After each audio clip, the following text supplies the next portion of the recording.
حضرت امام حسن سے آ کے وظیفہ پوچھا، اس شخص نے کہا حضور اولاد کوئی نہیں تو وظیفہ بتائے، تو آپ نے فرمایا استغفار پڑھا کر، کیا کر؟ اس نے کہا ٹھیک ہے۔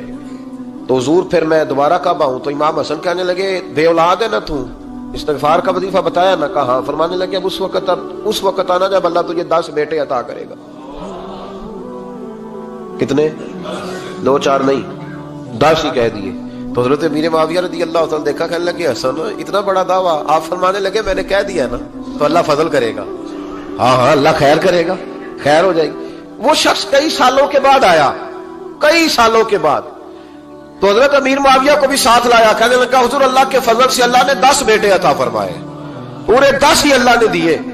تو حضرت امیر معاویہ کہنے لگے جناب بات تو آپ کی سچی ہو گئی، پر مجھے بھی بتائیے وظیفہ کہاں سے لیا؟ فرمانے لگے قرآن پاک سے، سورہ نوح کی 10 11 12 آیت پڑھو۔ اللہ فرماتے ہیں تم استغفار پڑھو، میں تمہاری بیٹوں سے بھی مدد کروں گا، مالوں سے بھی مدد کروں گا۔ تو میں نے استغفار بتائی تھی، اور قرآن میرے اللہ کا ہے، رب کا وعدہ جھوٹا ہو سکتا؟ فرمایا 10 بیٹے ملنے تھے، میں نے کہہ جو دیا تھا۔ اور میرے بھائیوں یاد رکھیں، استغفار اللہ کی رحمت نازل کر۔ ایک ہوتا ہے خوف، ایک ہوتی ہے خشیت۔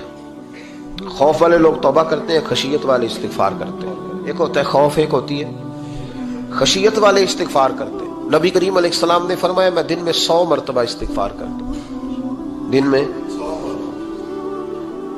توبہ والا کہتا ہے کہ میں بھول گیا تھا، مجھے معافی مل جائے، اور خشیت والا کہتا ہے میرا یار ناراض نہ ہو جائے، وہ استغفار ہی کرتا رہتا ہے، وہ معافی مانگ۔ حضرت رومی نے مثال دی ہے، فرماتے ایک عورت تھی تو بھیک مانگا کرتی تھی، ایک دن بادشاہ کے دروازے پہ بھیک مانگنے گئی تو بادشاہ کو پسند آ گئی، اس نے نکاح کر لیا۔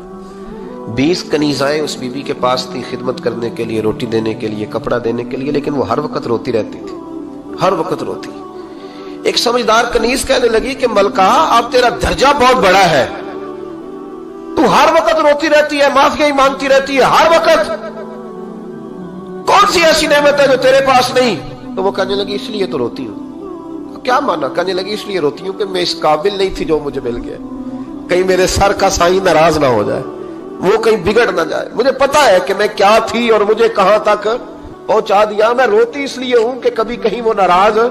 حضرت عمر اس لیے روتے تھے کہ کہیں مصطفیٰ ناراض نہ ہو جائے، حضرت ابو بکر اس لیے تڑپتے تھے کہ کہیں اللہ کا فضل روٹھ نہ جائے۔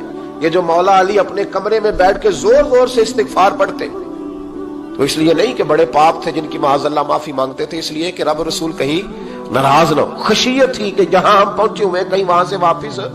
استغفار بندے کی اللہ سے صلح کرا دیتا ہے، بندے کی رب سے صلح ہو جاتی ہے جب استغفار۔ دیکھیں نا بڑی سادی سی بات ہے کہ 2 بھائی ناراض ہو تو بڑا کہتا ہے اس نے میری بے ادبی بڑی کی، تو چھوٹا اگر پاس آ جائے اور پیر پکڑ لے کہ چل یار معاف کر دے، تیرا بھائی نہیں۔ پتہ کیا ہوتا ہے؟ صرف معافی نہیں ملتی، ہاں صرف معافی نہیں، چھوٹے نے بے ادبی کر دی، بڑے کو تکلیف ہوئی، بات جب آگے بڑھی نا تو بڑے نے شکوہ کیا، جب لوگوں نے چھوٹے کو سمجھایا تو چھوٹا جب معافی مانگتا، ادھر دیکھو میری طرف، جب چھوٹا معافی مانگتا ہے نا اٹھ کے جاتا ہے اور بڑے کے پیر پکڑتا تو میرا معاف نہیں کرتا، بڑا رو بھی پڑتا ہے، بڑا رو بھی پڑتا ہے، اور وہ کہتا ہے کہ وہ میں اور تم اماں کے پاس اکٹھے بیٹھتے، ایک باپ کی موٹر سائیکل پہ اکٹھے بیٹھتے، تو تیرا اور میرا رشتہ اتیار تو نے یہ کیوں؟ وہ جو آنسو نکلتے ہیں نا وہ درد ہوتا ہے، وہ کیف ہوتا ہے، وہ سوز ہوتا ہے، وہ لذت ہوتی ہے، وہ پیار ہوتا ہے۔ رب کہتا ہے تو معافی مانگ،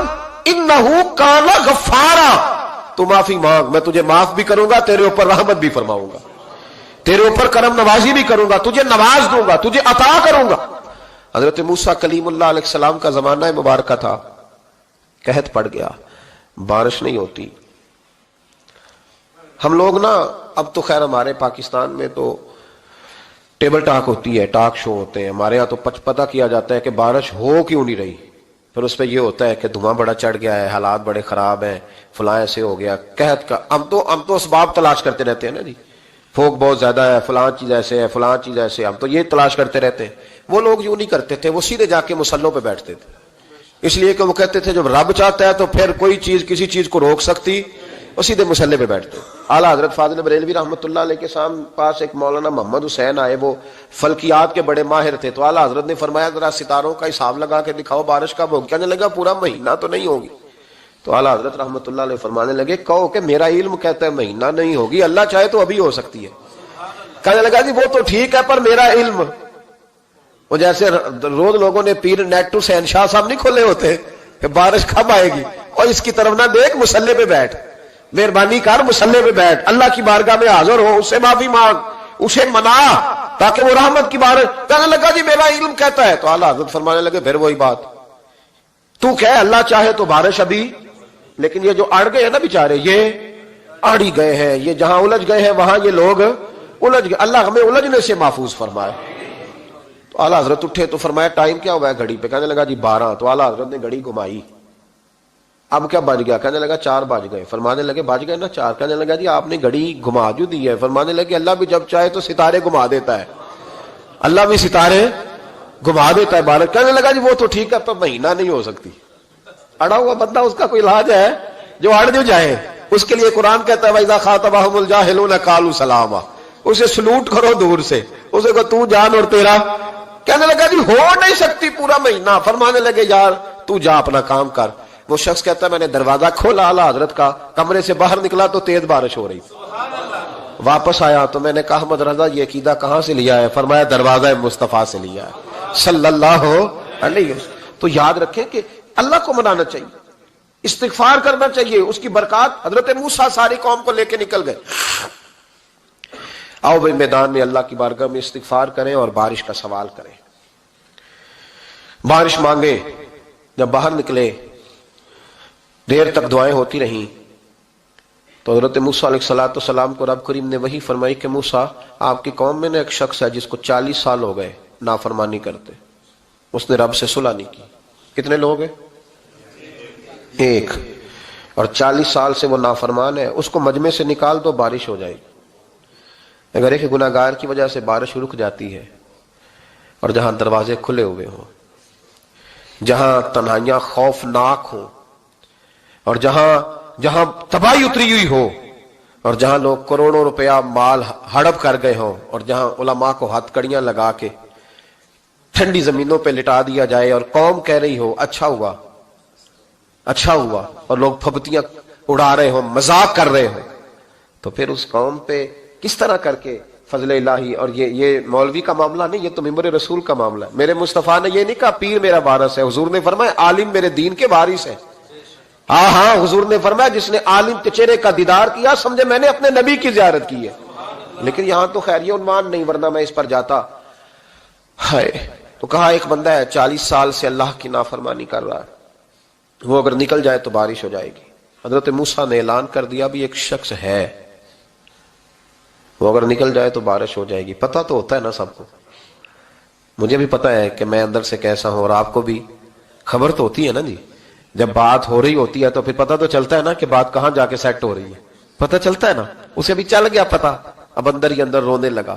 اور دیکھو امام رازی اور امام غزالی دونوں نے لکھا ہے کہ اس درد سے رویا، اس درد سے کہ ادھر والے کو بھی پتہ نہ چل جائے، مجمع کے اندر کھڑا ہے اور ادھر والے کو بھی استغفار، دیکھو ادھر والے کو بھی پتہ نہ چل جائے اور ادھر والے کو بھی کہیں ہجوم میں غم میں بھی توہین نے ضبط غم نہ ہوئی۔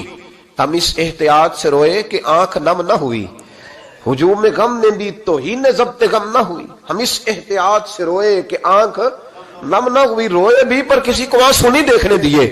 اب اس درد سے کہتا ہے اللہ تو معاف کرنے والا ہے نا، تو معاف کرتا ہے، پردہ پوشی کرتا ہے، اور مالک اگر لوگوں کو پتہ چل گیا تو میرے تو بچوں کا بھی جینا حرام کر دے گا، یا اللہ میری تو آنے والی نسل بھی تڑپ کے وقت گزارے گی۔ مالک تو معاف کر دیا کرتا ہے، لوگ نہیں معاف کرتے، اے اللہ یہ میری خوبیاں بھول جائیں گے، میری خامیوں پر بات، مالک میں یہ ذلت نہیں برداشت کر سکتا، فضل فرما۔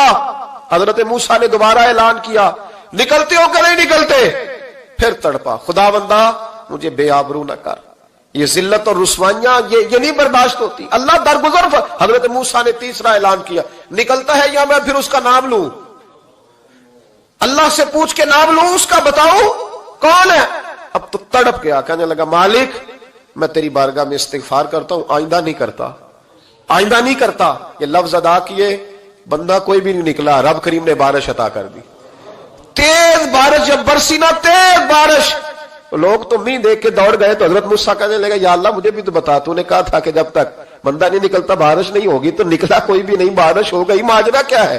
تو رب کریم نے فرمایا موسیٰ بس اس نے مجھ سے صلح کر لی، اس نے مجھ سے صلح کر لی۔ اور امام غزالی نے لفظ لکھے، حضرت موسیٰ نے پوچھا، حالانکہ اللہ اپنے نبیوں کو غیب کے خزانے دیتا ہے، پوچھا کہ اے اللہ مجھے اس کا نام بتا دے، تو رب کریم نے فرمایا موسیٰ جب گناہگار تھا تب نہیں کسی کو بتایا، جب پاپی تھا تب نہیں بتایا، جب مجرم تھا تب نہیں بتایا، اب کیسے بتا دوں؟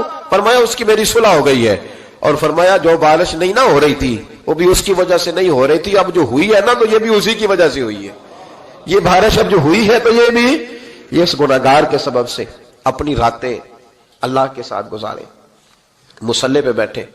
میرے صاحب رحمۃ اللہ علیہ سے جب کو کہتا نا کہ بڑا پریشان ہوں تو کچھ بتائیں، تو فرماتے آج رات مصلی پہ بیٹھ کے اپنے رب سے بات کرنا، میں بھی بات کروں گا۔ بندوں کو دکھ بتانے سے عزت میں کمی آتی ہے، اور اگر اللہ کو بندہ اپنے دکھ بتائے تو اللہ عزتیں بڑھا دیتا ہے۔ ترمذی شریف کی حدیث ہے، نبی پاک علیہ السلام نے فرمایا اگر تو دنیا داروں کو دکھ بتائے گا تو اللہ تجھے غنی نہیں کرے گا، اور اگر تو اپنے رب کو بتائے گا تو اللہ بڑی جلدی تجھے دنیا سے بے نیاز کر دے گا، تجھے لوگوں کی ضرورت نہیں رہے گی۔ استغفار کریں، کثرت سے کریں، ذوق سے کریں، مصلی آباد رکھیں، ہر شے دیکھو نا، جس طرح کھانے کی میز آباد رہتی ہے، بستر آباد رہتا ہے، ہمارے دیگر معاملات، اگر مصلی نہ آباد رہے تو روح بے چین رہتی ہے، طبیعت بے قرار رہتی ہے۔ انسان میں نے دیکھا ہے بڑے بڑے سمجھدار لوگ پاگلوں جیسی زندگی گزار رہے ہیں، بولتے جا رہے ہیں، بولتے جا رہے ہیں، بولتے جا رہے ہیں، ایسے کسی کو کوئی خبر کہ 6 فون اٹھائے ہوئے ہیں، ایسے جیسے ڈسٹرب ہو گئے مینٹلی طور پر۔ وجہ کیا ہے کہ ان سے جان نہیں چھڑاتے۔ کبھی سارے موبائل بند کر کے نا، سارے بچے ہر چیز سائڈ پہ کر کے مصلی پہ بھی آنا چاہیے، اور مالک تو بڑا ہی کریم ہے، اللہ تو بڑا ہی کنز المال کی حدیث سنا کے بعد سمیٹتا ہوں۔ نبی پاک صلی اللہ تعالی وسلم فرماتے ہیں ایک شخص تھا بنی اسرائیل میں، بڑا مالدار تھا، تو پھر اس پہ غربت آ گئی۔ جب غربت آئی تو رو پڑا، کہنے لگا اے اللہ میں غریب ہو گیا ہوں، میری مدد فرما، میں نے بڑی نافرمانی کی ہے تیری۔ مالدار جب تھا تو بڑی موج کہ یا اللہ میں نے بڑی اب نہیں کروں گا، مجھے اس غربت سے نکال۔ تو اللہ نے فرشتوں سے کہا کہ دے دو جو مانگتا ہے۔ تو فرشتے کہنے لگے یا اللہ یہ توبہ کر کے نہیں آیا، ڈر کے نہیں آیا، یہ تو الجھ گیا تب آیا ہے، یہ تجھ سے ڈر کے ہوتا ہے نا ایسے کہ لوگ اللہ سے نہیں ڈرتے جتنا غربتوں سے معاذ اللہ ڈرتے ہیں۔ یا اللہ یہ تو وہ الجھ گیا تب آیا۔ تو اللہ نے فرمایا پتہ مجھے بھی ہے، لیکن آ تو گیا ہے نا، چلو دے دو۔ تو کہا یا اللہ اگر دے دیا تو دوبارہ نہیں آئے گا۔ فرمایا اس کا بھی مجھے پتا ہے، تم دے دو۔ اسے دے دیا۔ جب دولت مل گئی نا تو کہنے لگا اوہو وہ تو میں نے اس طریقہ سے استعمال کیا اس لیے کامیاب ہو گیا۔ پھر کچھ وقت گزرا تو پھر الجھ گیا، پھر قرضے چڑھ گئے، پھر سارے علاج کہنے لگا یا اللہ اب نہیں کرتا، اب معاف کر دے۔ 70 دفعہ توبہ کی اور 70 دفعہ توڑی۔ حبیب کریم فرماتے ایک دن بستر پہ تھا، آسانی تھی، 70 دفعہ فرشتوں نے کہا یا اللہ یہ جھوٹا ہے، جھوٹ بولتا ہے، یہ تو غربت ہے، یہ تو تیری بارگاہ میں آیا ورنہ کبھی نہ آتا، بیمار ہوا ہے تو آیا، اس کا تو بچہ بیمار ہوا ہے تو آیا ورنہ کبھی نہ آتا۔ 70 دفعہ توبہ توڑی۔ ایک دن رات کو بستر پہ لیٹا تھا، دولتیں بھی تھی، آسانیاں بھی تھی، دل میں خیال آیا میں کتنا جھوٹا ہوں، جب الجھ جاتا ہوں تو اس کے دروازے پہ جاتا ہوں اور وہ کتنا کریم ہے، مجھے خالی نہیں لوٹاتا۔ تڑپ اٹھا، آنسو نکل گئے، اٹھ کے مصلی پہ کھڑا ہوا تو رب کریم نے فرشتوں سے فرمایا کھول کے دیکھو دروازے، آج یہ غربت کی وجہ سے نہیں آیا، آج میرا بن کے آیا ہے۔ تو یا اللہ پہلے تو دولت دیتا تھا، آج کیا دے گا؟ تو محبوب فرماتے اللہ فرماتے اب میں اسے بغیر حساب کتاب جنت عطا کروں گا۔ استغفار کریں، اس کے حضور حاضری دیں۔ جس طرح سارا کچھ چھوڑ چھاڑ کے لوگ کہتے ہیں کہ 1 مہینہ میں نے کسی سیاحتی مقام پہ رہنا ہے، میں نے اب کسی ٹھنڈے علاقے میں چلے جانا ہے، برف باری دیکھنی ہے، سیر کرنی ہے، 10 دن کی چھٹیاں وہاں گزارنی ہے، چلو 7 چھٹیاں وہاں گزار لو، 3 دن اپنے اللہ کے ساتھ گزارو، روزے رکھو، دن کو رات کو قرآن شریف پڑھو، تلاوت، کچھ وقت دو اللہ کے ساتھ، حضور پر درود و سلام بھیجنے کے لیے، نبی پاک کی نعت کے لیے، اذکار کے لیے، بزرگوں کے لیے، پھر دیکھنا اللہ روح کو کتنا سکون دیتا ہے۔ آخر دعوانا الحمدللہ رب العالمین۔